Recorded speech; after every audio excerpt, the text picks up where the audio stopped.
Hello प्यारे बच्चों, कैसे हो आप सभी लोग। आई होप कि आप सभी लोग अच्छे होंगे और अच्छे से अपनी पढ़ाई को कर रहे होंगे। बच्चों, इसमें हम लोग कर रहे थे बिहार मैट्रिक परीक्षा 2027 के लिए मैथ्स की तैयारी, और जिसमें हम लोग शुरू किए थे चैप्टर 1, जिसका नाम है वास्तविक संख्या, रियल नंबर। और इसमें हम लोग पिछले 8 वीडियो कर चुके हैं, तो आज ये मेरा वीडियो 9वां है, और इसमें हम लोग एनसीईआरटी का सॉल्यूशन भी कर रहे हैं। तो हालांकि हम लोग जो है कि इस चैप्टर को बेहतर ढंग से समाप्त कर चुका है, लेकिन आज जो हम इस वीडियो में करने वाले हैं कि इस चैप्टर से जो भी इम्पोर्टेंट सवाल जो पिछले कई एक सालों में पूछा गया है, उन सभी सवालों को आज हमने लिया है। तो आज उस सभी सवाल को हम लोग हल करेंगे। तो पहला सवाल है कि सिद्ध कीजिए कि रूट दो एक अपरिमेय संख्या है। हमें सिद्ध करना है कि रूट दो क्या है, एक अपरिमेय संख्या है। और यकीन मानिए कि इस सवाल कई एक साल पूछा गया है। हमें सिद्ध करना है कि रूट दो क्या है, एक अपरिमेय संख्या है। तो हम लोग करेंगे इसका सॉल्यूशन।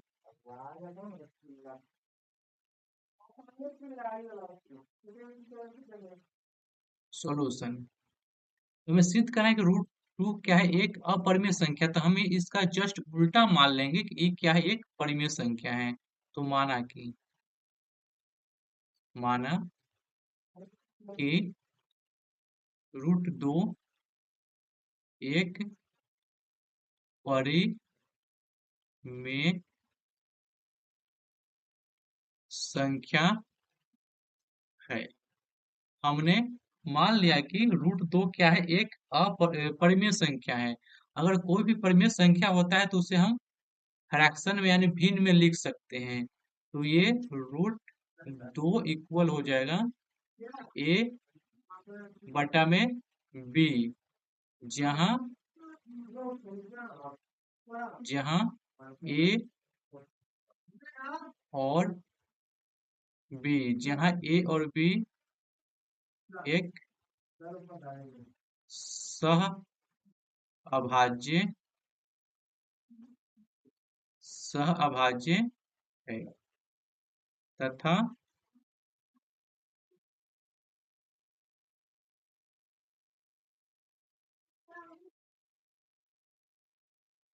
तथा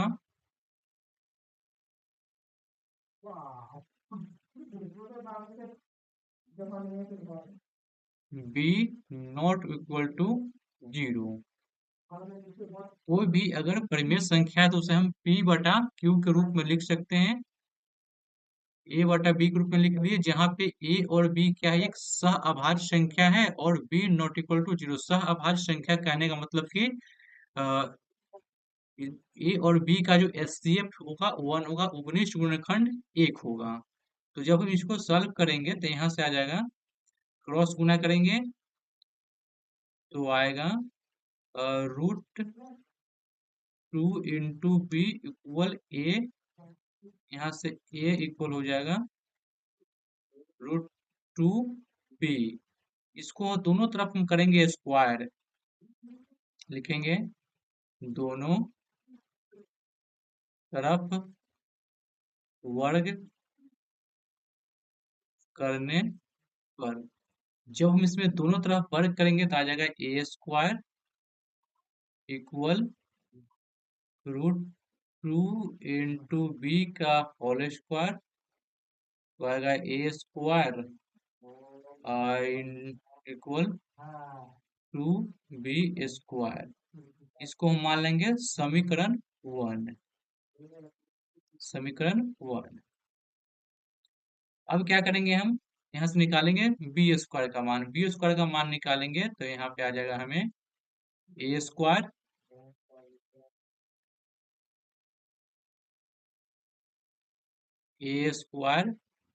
डिवाइडेड बाई टू। यहाँ हो क्या रहा है कि ए स्क्वायर को दो डिवाइड कर रहा है, तो लिखेंगे हम यहाँ ए स्क्वायर दो से विभाज्य है। ए स्क्वायर दो से विभाज्य है, इसलिए इसलिए ए भी दो से विभाज्य विभाज्य होगा। जब ए स्क्वायर दो से कटेगा, इसका मतलब ये है कि ए भी दो से कटेगा। जब ए दो से कट रहा है यानी ए का जो भी वैल्यू आएगा सो दो का मल्टीपल होगा। ए जो है कि दो का मल्टीपल होगा। तो हम मान लेंगे कि ए इक्वल टू के। हमने माना, हमने मान लिया कि ए जो है कि दो का मल्टीपल होगा, इसलिए हमें ए बराबर टू के मान लिया। अब इस ए के मान को समीकरण वन में पुट करो। लिखेंगे ए बराबर टू के समीकरण वन वन में रखने पर, समीकरण वन में रखने पर रखने पर तो समीकरण वन क्या है? समीकरण वन है a square equal to b square. जब इसमें हम ए बराबर टू के पुट करेंगे तो क्या आएगा? टू के का होल स्क्वायर इंटू इधर है टू बी। यही है मेरा समीकरण वन। ठीक है, इसमें हमने जब पुट किया तो यहाँ से जो मान आएगा इसको हल करेंगे तो चार के square equal to b square. यहाँ से इससे ही दो कट जाएगा, चारों को काटेगा दो मरतबे, तो यहाँ से आ जाएगा टू के स्क्वायर इक्वल बी, और के स्क्वायर का जब हम मान निकालेंगे तो आएगा b square divided by two. तो यहाँ से फिर से हम देख पा रहे हैं क्या कि जो दो जो है कि बी स्क्वायर को डिवाइड कर रहा है, तो ये लिखेंगे यहाँ यहाँ बी स्क्वायर दो से विभाज्य है, दो से विभाज्य है। इसलिए इसलिए बी बी भी दो से विभाज्य हो, इसलिए बी भी दो से विभाज्य होगा। देखो, हमने माना क्या था? शुरू में हमने शुरुआत में माना था कि ए और बी एक ऐसा संख्या है जिसका उपनिष्ट गुणनखंड एक आएगा, यानी कि अभाज्य गुणनखंड था। तो अभाज्य गुणनखंड का जो सहअभाज्य संख्या का जो होता है कि उपनिष्ट गुणनखंड एक होता है, यानी HCF वन होता है। लेकिन हमें जब इसको हमने सॉल्व किया तो यहाँ हम देख पा रहे हैं कि ए को जो है कि दो विभाजित कर रहा है। ए को क्या कर रहा है? ए को दो विभाजित कर रहा है और बी को भी दो विभाजित कर रहा है, यानी ए और बी का उपनिष्ट गुणनखंड कम से कम यहाँ पे दो है। क्या है? दो है, यानी इन दोनों संख्याओं ए और बी का जो एचसीएफ जो है कि हमें दो प्राप्त हो रहा है। लेकिन हमने माना क्या था कि दोनों का एचसीएफ वन होगा। यानी यहाँ पे हमें ऐसा क्यों प्राप्त हुआ? क्योंकि मेरा मानना यहाँ पे गलत हो गया। जो हमने यहाँ पे माना था कि रूट टू क्या एक परिमेय संख्या है, वह मेरा मानना क्या है? गलत है। इसलिए हमें यहाँ पे ऐसा प्राप्त हो रहा है कि ए और बी का एचसीएफ क्या है? दो है। क्लियर है? तो यहाँ से हम लिखेंगे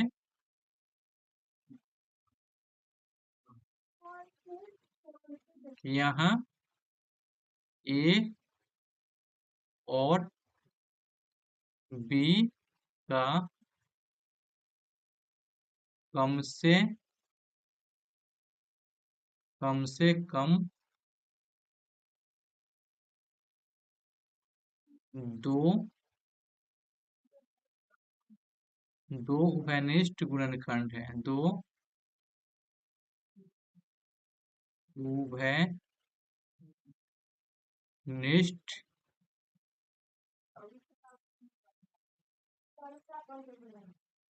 गुणनखंड है। इसलिए इसलिए हमारा मानना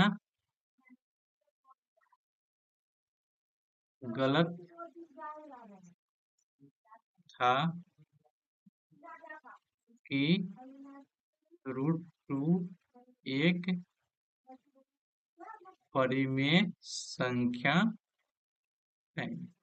हमारा मानना क्या था? यह गलत हो गया कि √2 क्या है? एक परिमेय संख्या है। अब परिमेय संख्या नहीं है तो ये संख्या क्या हो जाएगा? तो एक अपरिमेय संख्या हो जाएगा। अतः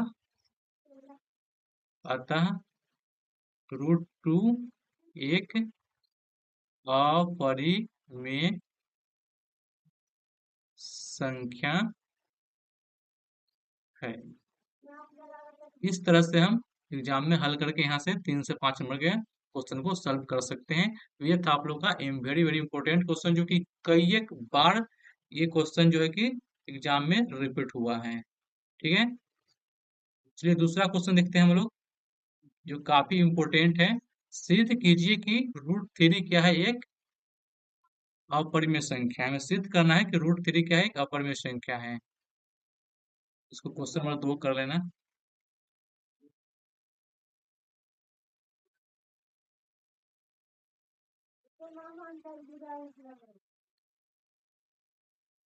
क्वेश्चन सेकेंड है, नंबरिंग गलत टाइप हो गया है।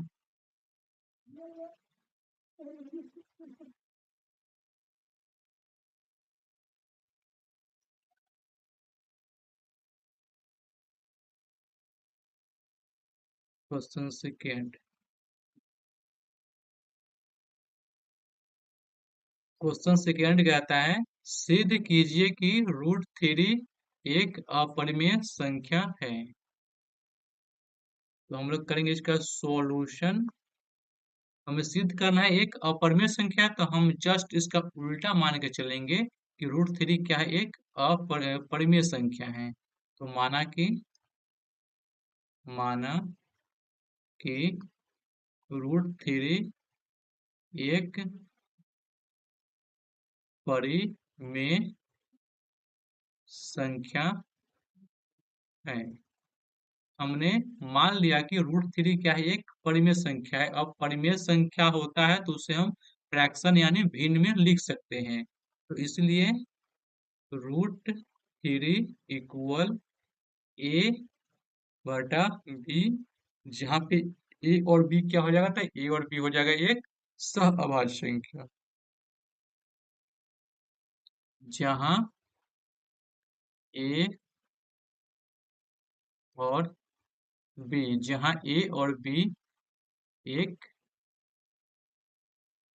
सह अभाज्य है। जहाँ पे ए और बी क्या है? एक सह अभाज्य है, तथा b not equal to 0। B not equal to 0। अब इसको हम सॉल्व करेंगे। यहाँ से ए का मान निकालेंगे तो ए का मान आ जाएगा ए बराबर √3 बी।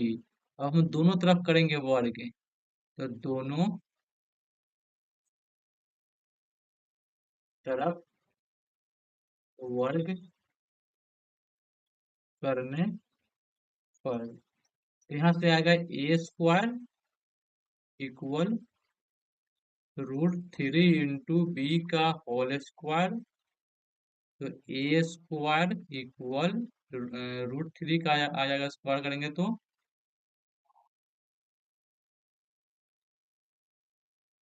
3 बी का b²।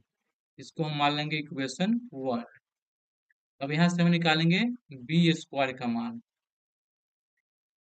b² का निकालेंगे मान, तो इधर ये जो 3 जो है a² को डिवाइड करेगा, तो a² को डिवाइड करेगा 3। इसमें हम देख पा रहे हैं कि a² को 3 क्या कर रहा है? डिवाइड कर रहा है। 3 क्या कर रहा है, ए स्क्वायर को डिवाइड कर रहा है, तो उसको हम लिखेंगे, जो यहाँ पे आपको दिख रहा है उसको लैंग्वेज में लिख दो। तो यहाँ ए स्क्वायर 3 से विभाज्य है। 3 से विभाज्य,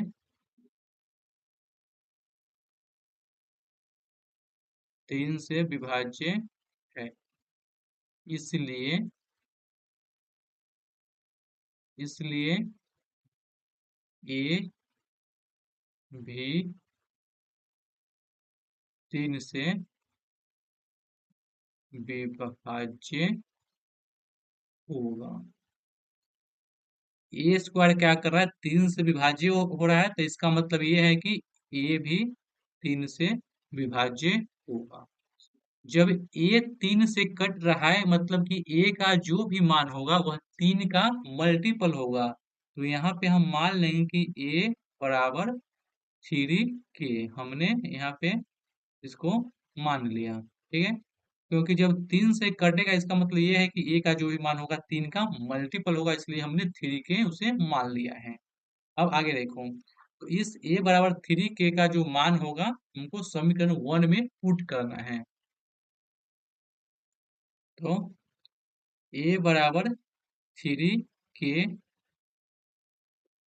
3k समीकरण समीकरण 1 में रखने पर, समीकरण 1 में रखने पर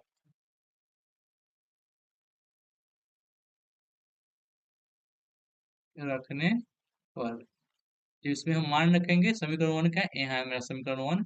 तो a का मान क्या रखना है, 3k। तो हो जाएगा 3k का स्क्वायर इक्वल 3b स्क्वायर। यहाँ से आएगा 9k square equal 3b square. 3 से काटेगा इसको, 9 को 3 मरतबे, तो यहाँ से जो मान आ जाएगा 3k square equal b square, यही आएगा यहाँ पे।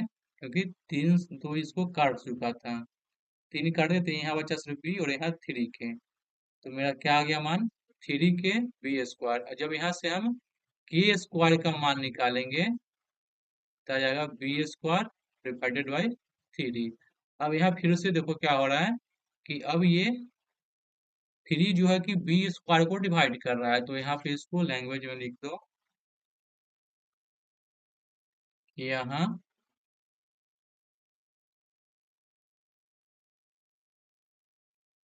यहाँ b स्क्वायर 3 से विभाज्य है। b स्क्वायर क्या है, 3 से विभाज्य है। इसलिए इसलिए b इसलिए b भी 3 से विभाज्य होगा। b भी क्या होगा, 3 से विभाज्य होगा। क्लियर है। अब हुआ क्या कि जो हमने यहाँ पे माना था संख्या कि ए और बी क्या था, एक सह अभाज्य संख्या था। सह अभाज्य संख्या कहने का मतलब ये है कि ए और बी का जो होता है HCF 1 होता है। सह अभाज्य वो होता है जो दो संख्याओं के जो युग्म दिया गया उसका HCF 1 होगा, यानी उपनिष्ठ गुणनखंड 1 होगा। लेकिन हम जब इसको सॉल्व किए तो यहाँ हमें पता चला कि ये जो है कि 3 से डिवाइड हो रहा है, और यहाँ पे बी भी 3 से विभाज्य हो रहा है। तो हमें ये पता चलता है कि ए और बी का जो उपनिष्ठ गुणनखंड यानी HCF है वो 3 है। लेकिन हमने माना था कि HCF क्या है, उपनिष्ठ गुणनखंड जो है कि 1 है। लेकिन यहाँ पे हमें प्राप्त हुआ 3, अतः हमारा मानना क्या हो गया, गलत हो गया कि ए और बी क्या है, √3 क्या है, एक परिमेय संख्या है। ये हमारा मानना गलत हो गया, तो इसको हम लिख लेंगे में विरोधाभास प्राप्त हो गया। तो लिखेंगे यहाँ पे हम कि यहाँ ए और बी का कम से कम से कम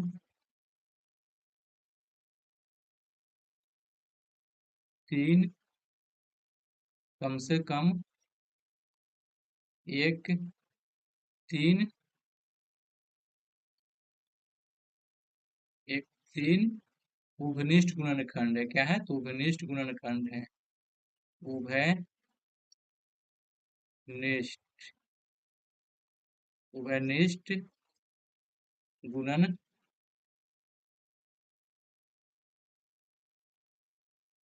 उभयनिष्ठ गुणनखंड है।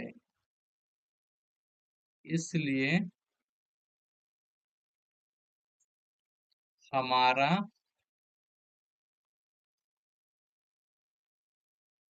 हमारा मानना गलत था कि रूट थ्री एक एक परिमेय संख्या है।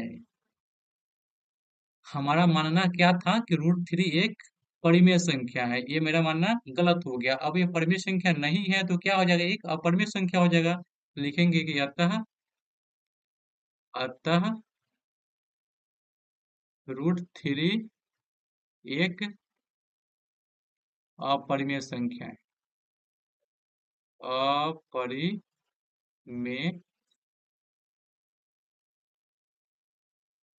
संख्या है। इस तरह से हमने इस क्वेश्चन को प्रूव कर दिया। ठीक है।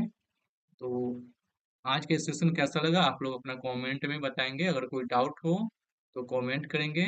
इसका डाउट क्लियर कर देंगे हम लोग नेक्स्ट वीडियो में। तो आज ये चैप्टर वन जो है कि आप लोग का जो रियल नंबर वास्तविक संख्या है पूरी तरह से कंप्लीटली थ्योरी और जो सब्जेक्टिव क्वेश्चन है उसके दृष्टिकोण से ये चैप्टर खत्म होता है।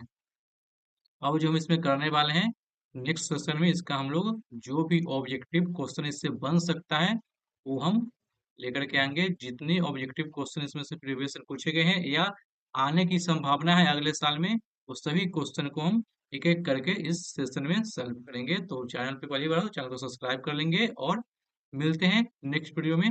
धन्यवाद।